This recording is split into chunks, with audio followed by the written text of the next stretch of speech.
Social platform पे क्या हम इन लोग की गालियां सुनने के लिए बैठे हुए हैं?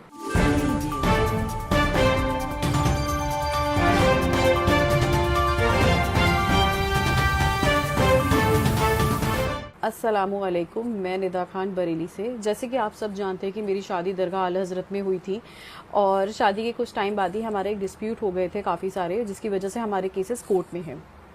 लेकिन बात करें कि इन 10 सालों में मेरे साथ बहुत कुछ हुआ, बहुत कुछ बदल गया और बहुत सारे लाइफ थ्रेट आए।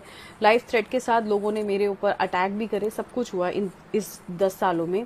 लेकिन बीते दिनों की बात करें, जब से 26 सितंबर का मामला हुआ है तौकीर मियाँ को अरेस्ट करने का, तो उससे मैं बहुत कुछ कहना भी चाहती थी, लेकिन ड्यू टू कंडीशन और सिचुएशन की बात करें, बहुत सेंसिटिव मामला था और कहने से मैं भी थोड़ा हिचक रही थी। लेकिन उनके जो फॉलोअर्स हैं, लेकिन वो नहीं हिचकते हैं किसी को भी कुछ कहने से और ना ही कभी डरते हैं। आप देखिए कि किस तरीके से मुझे कॉल्स रिसीव हो रही हैं उसके बाद से, जिसमें वो खुलेआम लाइफ थ्रेट्स देते हैं।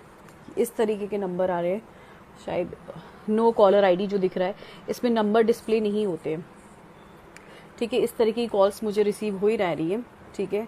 और जब उनका दिल नहीं भर रहा है कॉल्स से बात करने के लिए, तो वो मेरे ही सोशल प्लेटफॉर्म पे इस तरह की गाली गलौज करते हुए नजर आएंगे। तो अब जो हालात मेरे साथ हो गए वो बहुत ज़्यादा डिस्टर्बिंग है मेरे लिए।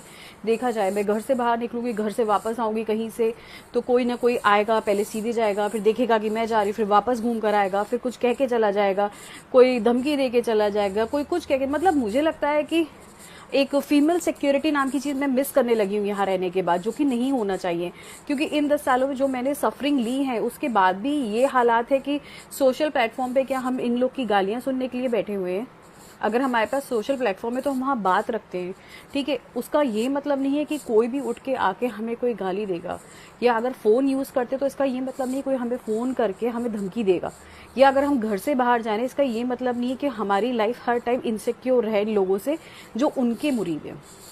बात रही तौकीर मियाँ की, तो उन्होंने जो करा उसकी उनको बिल्कुल सही उनके साथ हुआ है। वो जेल में बैठे हैं, उनकी वजह से इतने सारे मुसलमान सफ़र कर गए, जाने अनजाने। उन्होंने जो ब्रेन वॉश करा लोगों का, जो कि बहुत ही बेइंतहा गलत चीज़ उन्होंने करी है।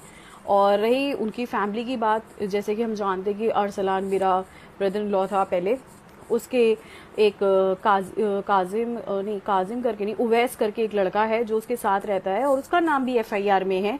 तो आप सोच सकते हैं कि ये लोग कितने ज़्यादा कह सकते हैं कि डोमिनेटिंग और माफिया थिंकिंग हम कह सकते हैं, या तालिबानी थिंकिंग, कि उनके साथ जो लोग रह रहे हैं वो तक दंगे में इन्वॉल्व है। अगर हम और पुरानी बात करेंगे तो कमलेश तिवारी करके एक पहले हत्याकांड हुआ था, उसमें भी दरगाह का एक मौलाना साहब थे, वो इन्वॉल्व पाए गए थे, लेकिन बाद में उन्हें बेल मिल गई, बट ऑन डाउटफुल बेसिस उन्हें अरेस्ट कर लिया गया था। तो अगर ऐसे बहुत सारे मैं कह सकती हूँ कि इंसिडेंट हैं जो दरगाह के नाम पे रिलेटेड रहे हैं, तो मैं एंड करना चाहूँगी इस वीडियो को यहीं पे कि जिस तरीके से इस टाइम माहौल चल रहा है ये बहुत ही ज़्यादा नेगेटिव है। और मुझे लगता है मेरे लिए तो ख़ास तौर से कि मैं जिस प्लेटफॉर्म पे भी जहाँ भी जा रही हूँ, I am feeling very insecure, unsafe. और मेरा कोर्ट में प्रोसीडिंग्स चल रही है, जिसकी वजह से मुझे बहुत ज़्यादा प्रॉब्लम्स होती हैं और आए दिन कुछ ना कुछ रहता है। मेरे हस्बैंड के वारंट्स भी निकल रहे हैं, लेकिन as usual police will not take any action, और मैं इतनी होप भी नहीं करती हूँ। बट हाँ, मैं इस वीडियो के through I want to report all this incidents, कि कल को कुछ होता है तो who is responsible for all this. और अभी तक जो रहा है सबको पता है कि इन लोगों ने क्या नहीं करा है और क्या नहीं करने की कोशिश की है, अगर हम पीछे देखा जाए। और तौकीर मियाँ के मामले तो बहुत ही ज़्यादा सेंसिटिव रहे हैं। जैसे उनकी पहली वाइफ पाकिस्तानी थी, उन्हें ट्रिपल तलाक दे के उनको निकाल दिया, वो वापस चली गई, फिर उन्होंने दूसरी शादी कर ली। तो अगर हम फैमिली के ऊपर जाएंगे तो उनके बारे में बहुत सारा कुछ है जो मैं नहीं कहना चाहूँगी ऑनलाइन इस टाइम। लेकिन हाँ, मैं चाहती हूँ कि police should look after all this, कि ये कौन कर रहा है, किस लिए कर रहा है। आई वांट टू नो कि इन लोगों को ट्रेस आउट करना चाहिए जो बिना मतलब कि किसी को भी सोशल प्लेटफॉर्म पे आके थ्रेट दे रहे हैं, कॉल करके थ्रेट दे रहे हैं। तो ये बहुत ज़्यादा ख़राब है। Thank you.